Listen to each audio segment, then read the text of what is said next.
The Florida Panthers and the Edmonton Oilers have qualified for the 2024 Stanley Cup Finals. The upcoming Stanley Cup Final is set to bring back memories of 1993. This was the year when the Florida Panthers had their debut season in the NHL and have since been striving for their first championship.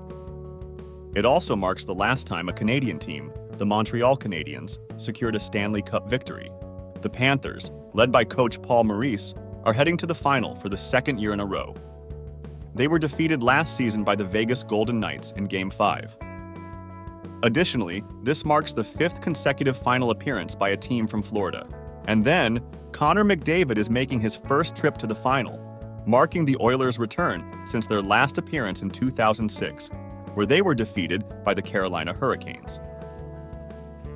The team previously clinched championships in 1984, 1985, 1987, and 1988 with Wayne Gretzky, and in 1990 after his trade.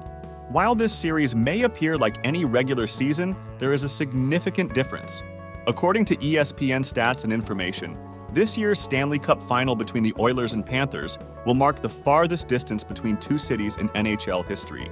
After playing the initial 2 games of the Stanley Cup Final at Amerant Bank Arena, the Florida Panthers will embark on their longest journey in Stanley Cup Final history. They will travel 2,541 miles to Edmonton, Alberta.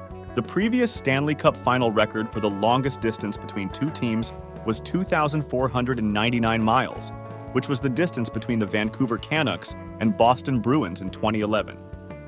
A curious similarity between the teams is that the Oilers share the province with the Calgary Flames, while the Florida Panthers share the state with the Tampa Bay Lightning.